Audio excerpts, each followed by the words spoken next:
Bismillahirrahmanirrahim. Assalamu alaikum everyone.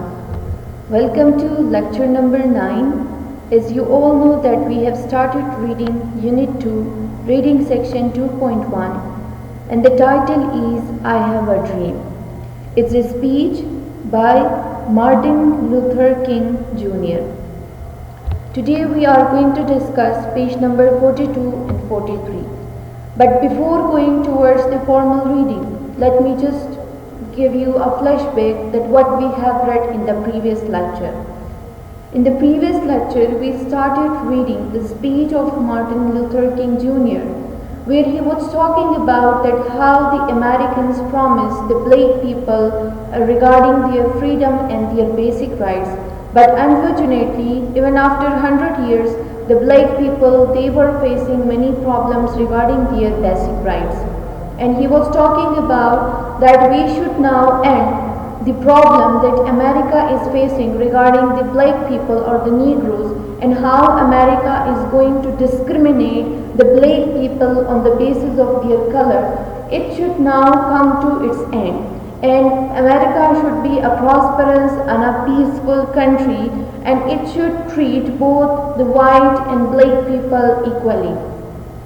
The speech somehow started with, you can say, sugar-coated words. By sugar-coated words, I mean to say, Martin Luther was criticizing the rulers of America, but as well as he was trying to convince them that you should now help the black people. In the beginning, he started saying that 100 years ago, a white American leader, he promised for the freedom. Then he said that he gave us a check, and the check was, you can say, it was empty. There was no money in the account. So he was trying to convince the people, and he was trying to relate it with the practical life. But again, he was not guiding his people to be violent. He was talking about peace and prosperity. So let's read it further.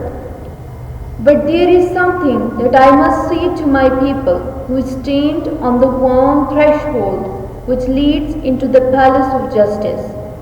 So he is saying that I would like to talk to the people who are standing here at the beginning. Threshold means that when you talk about the beginning of something, or you can say that at the very start of something, we call it as threshold. So he's saying that I would like to tell my people, I would like to address the people who are standing here at the beginning of this thing, at the you can say very entrance of this thing. Threshold basically Urdu में भी दहलीज को कहा जाता है. अगर आप दहलीज देखो तो वो एक कमरे में दाखिल होने के लिए बेसिक जो एक रास्ता होता है दरवाजे के साथ, उसको दहलीज कहा जाता है. So he is saying that the way to the palace to the justice who are standing here at the, like you can say, at the door of the palace of the justice, in the process of gaining a rightful place, we must not be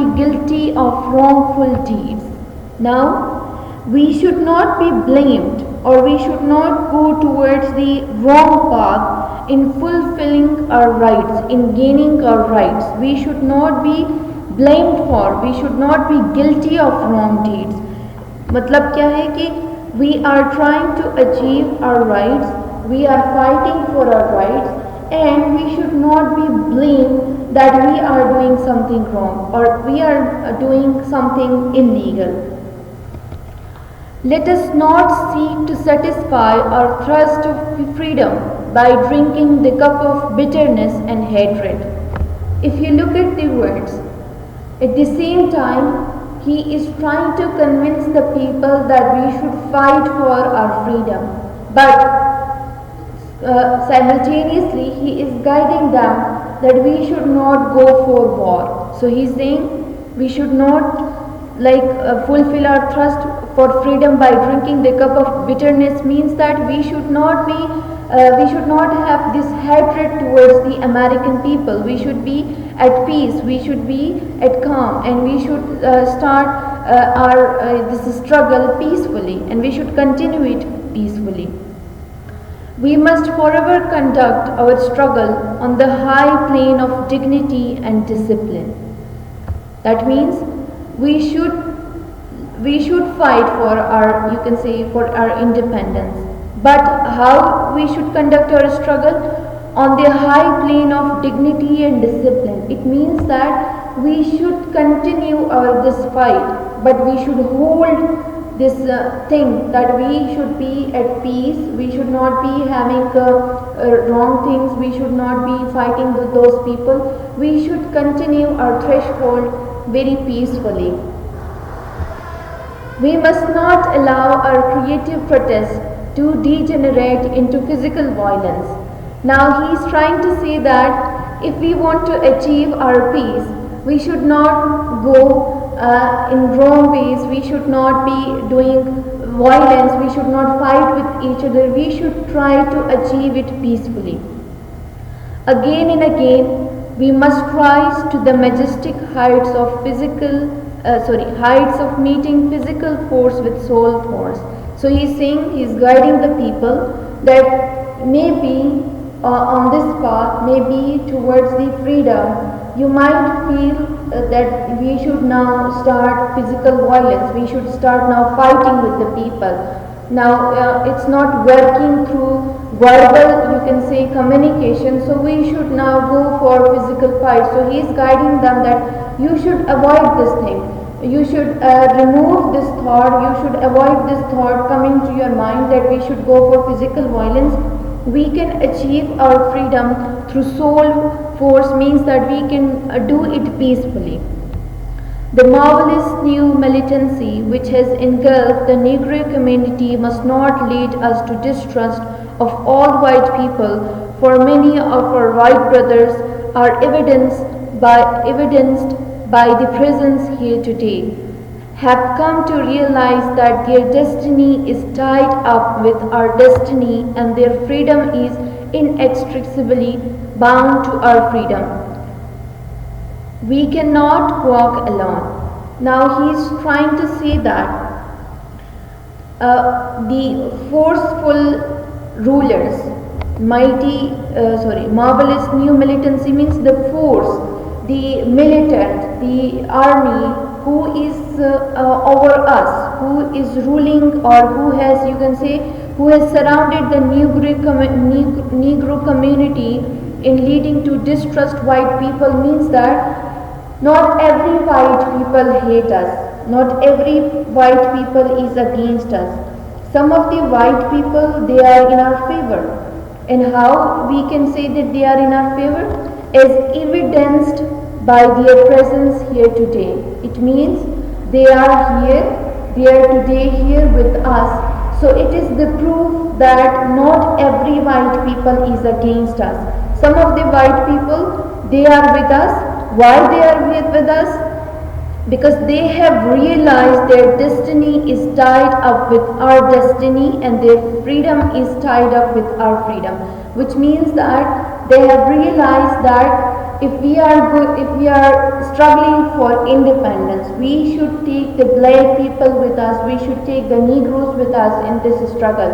If we are not going to take them with us in this struggle, so we are nowhere. We are leading towards no independence. We cannot gain this independence without these black people. We cannot walk alone. So the white people who are here today, they have realized that if we want to achieve freedom, we should take the Negroes with us. We should walk together so that we can achieve freedom. And as we walk, we must make the pledge that we shall march ahead. We cannot turn back. So what he is saying, that if we have pledge means if we have promised, if we have already made our mind that we are going to march for our freedom, so we should move forward. We should not think of going backward. There are those who are asking the devotees of civil rights.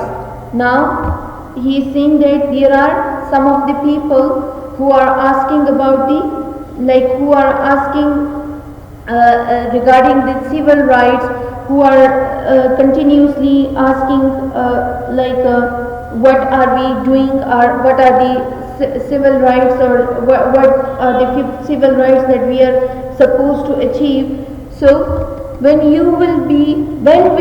you be satisfied? We can never be satisfied as long as Negro is the victim of unspeakable honors of public brutality. So he is saying that there are certain people who are asking us that what are the civil rights that you are asking for, और you can say that वो हमसे ये पूछना चाह रहे हैं कि आपको और कितने civil rights ज़रूरत है. So he is saying that we can never be satisfied as long as Negro is the victim of the unspeakable horrors of public brutality. So he is saying that we cannot be like, we will not remain, or we will never be satisfied until and unless the Negroes, they are going to have this you can say honor of speaking in public, and they will not be you can say they will not be having the fear of speaking in public, so that the public may not be making fun of them. Horror of public brutality means that the Negro must not fear the public. They will if the day the Negroes, they are able to speak about their rights, the day the Negroes are able to introduce themselves in a public place, after that we will be silent, after that we will be satisfied, we will say that yes, our rights are fulfilled now. We can never be satisfied as long as our bodies, heavy with fatigue of travel, cannot gain lodging in the motels of the highways and the hotels of the cities. So he is saying that the way we have traveled from so far areas just for the freedom, just for the sake of gaining freedom, we have traveled so long that we have stayed in different places like hotels and motels. Hotels of the highways means that we have on the way towards the city or the main place, or you can say Washington DC, this place, we have stayed, we have waited so long. So until and unless we gain each and every freedom, we gain each and every right that the white people are enjoying, we cannot rest, we cannot be satisfied. The way you are asking that what are the civil rights for that you are asking, so these are the civil rights that we are asking for. We cannot be satisfied as long as the Negro basic mobility is from a smaller ghetto to a larger one. We can never be satisfied as long as Negro in Mississippi cannot vote, a Negro in New York believes he has nothing for which to vote. So he means to say the day the Negroes will not move, right? He is saying we can never be satisfied as long as, as long as the Negro's basic mobility is from a smaller ghetto to a larger one. So he is trying to say that the way the people, they have struggled for their basic rights, and they do not have the basic rights in their ghettos, means that they are living in underdeveloped areas. So the day their area get developed, we will stop this struggle for civil rights. So basically he means to say that you have provided the cities with every possible facility, but the areas where the Negroes are living, they are lacking some of the basic facilities. So until and unless you are going to give them their basic rights, we are not going to stop this movement, we are not going to stop this march. So he is also saying that as long as the Negro in Mississippi cannot vote, so he means to say that the freedom, the right for vote for everyone, until and unless you are going to give it to everyone, we will not march, we will not stop this march. And a Negro in New York believes he has nothing for which to vote, which means until and unless you are going to give us representation in your political affairs, we are not going to stop this march. So he basically means to say that you have to give us economical rights, you have to give us social rights, you have to give us political rights. Until and unless you are going to give us these three basic rights, we are not going to stop this march and we are not going to get satisfied. No, no. We are not satisfied and we will not be satisfied until justice rolls down like water and rightness like a mighty stream. So he means to say, until and unless the justice that we can feel in the air is just like the running water, जब तक justice ऐसा ना हो कि एक चलते हुए बहते हुए पानी की तरह ना हो, until that time we are not going to stop, we are not going to get satisfied. I am not unmindful that some of you have come here out of great trials and tribulations. Some of you have come fresh from narrow jail cells. Some of you have come from areas where you have quest for freedom left you battered by the storm. Okay, so he is saying that I remember or I know that most of you have struggled a lot, or you can say throughout your life you have struggled a lot. So some of you have great trials and tribulation, means that you have you have taken so many exams, or you can say so many difficulties over you, that you are here for the freedom. And some of you have come from you can say the cell or jail, and you have just recently come out, but you are here, you are fighting this battle of freedom for everyone. Some of you have come from areas where your quest for freedom left you battered by the storm of persecution and staggered by the winds of police brutality. So he is saying that I know that some of you have you have come here from the areas where there was a, you can say, police brutality, means that you were facing the brutality of police who were forcing you, who were not allowing you to do your to talk about your freedom. You were not allowed to speak about your freedom. You were not allowed to speak about your rights. So I know these each and everything. So persecution means that the act of oppression, means that someone was forcing you, and staggered means that someone was again this is the same in the same meaning, that someone was not allowing you to talk about your rights. You have been the veterans of creative suffering. So it means that you were the people who were you were the veterans, means you were the people on whom different experiments were carried out, and those experiments were related to suffering. Like the people, they were making you suffer different kind of suffering by experimenting on you. Continue to work with the faith that unearned suffering is redemptive.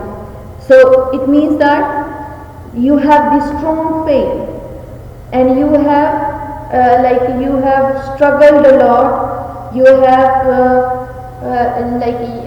you have so much patience, and still you have that you can say faith. You have the thought. You have that belief that if we will not struggle, if we will not suffer, then we cannot be pay back, right? Redemptive can we can say that the act of giving back, we can say. So until and unless we are facing this suffering, until and unless we are facing these struggles, we cannot be paid back. So you have struggled, you have waited so long, and then after that you have been repaid. You have the faith that you will be one day you will be repaid, you will be paid back, and you will achieve your freedom. Go back to Mississippi, go back to Alabama, go back to South Carolina, go back to Georgia, go back to Louisiana, and go back to slums and ghettos of our northern cities, knowing that somehow the situation can and will be changed.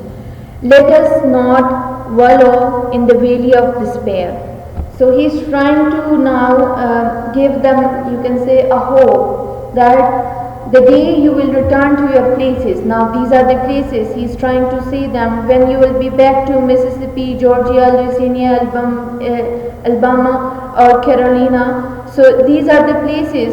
The slums and ghettos means that the areas which are which are not developed, which are highly populated. Like it is going to have a very high population, but the population, they are not going to have each and every facility.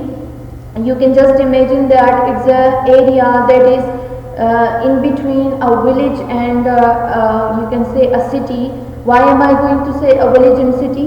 In villages there are few population with few facilities, or you can say lack of facilities, but the population is less. But in cities you might have seen that, you can see that there is a lot of population, and they used to have every facility. But slum and ghettos are areas where there is no facility, and the people, they are going to there is a great number of people living over there.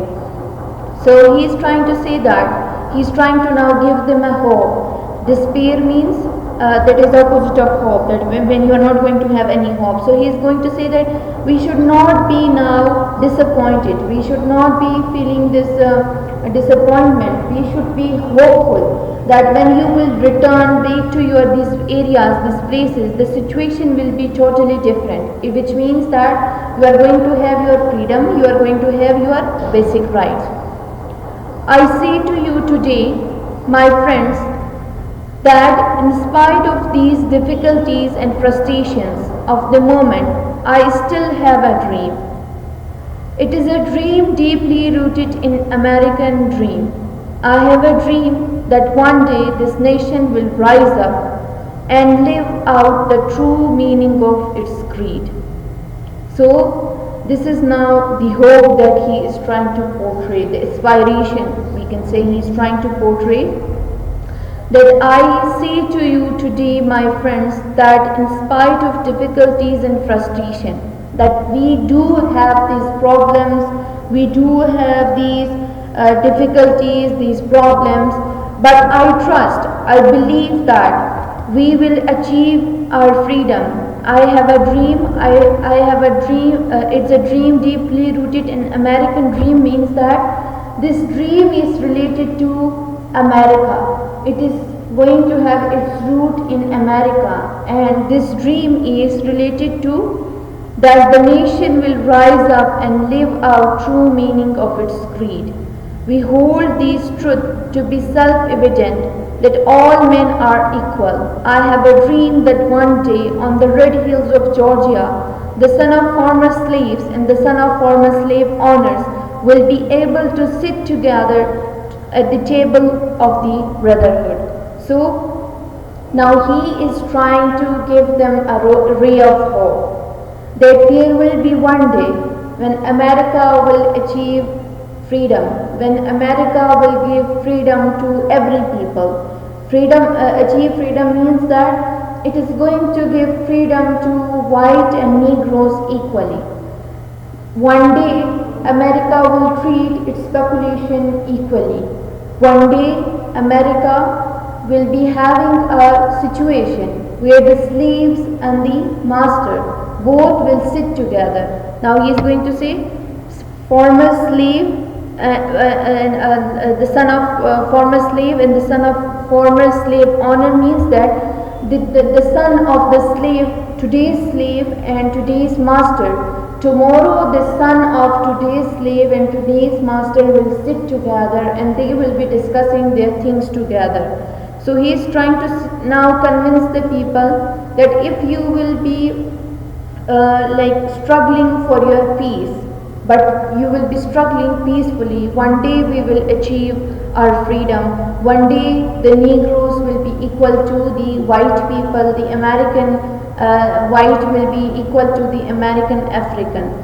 So I have a dream that one day even the state of Mississippi, a desert state sweltering with the heat of injustice and oppression, will be transformed into an oasis of freedom and justice. Now this is how you can say a true leader convinces audience.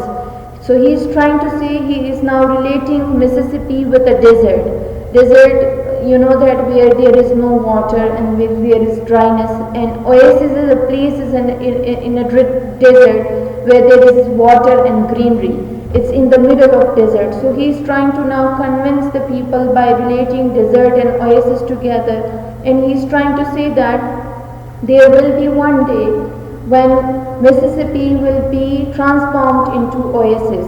It's now a desert. One day it will be transformed into an oasis, and where people will be enjoying their freedom and justice. I have a dream that my 4 little children will one day live in a nation where they will not be judged by the color of their skin, but by the content of their character. I have a dream today. So he's saying, the way people are treating me today on the basis of my color, I hope that I have a dream that I believe that tomorrow my children will not be treated like this. I have a dream that one day the state of Alabama, whose governor's lips are presently dripping with the words of interposition and nullification, will be transformed into a situation where little black boys and black girls will be able to join hands with the little white boys and the white girls and walk together as sisters and brothers. So he's saying that the way the leader of Alabama, the governor of Alabama, who is talking bad things about the black people, I hope that tomorrow there will be a day where the white and black people, they will be united together as one family. They will be treating each other as brothers and sisters. That's all for today. I hope you are clear with today's lecture. It's just about the convincing the people regarding their rights and then giving them hope that you will one day achieve your freedom. Thank you so much. See you in the next lecture.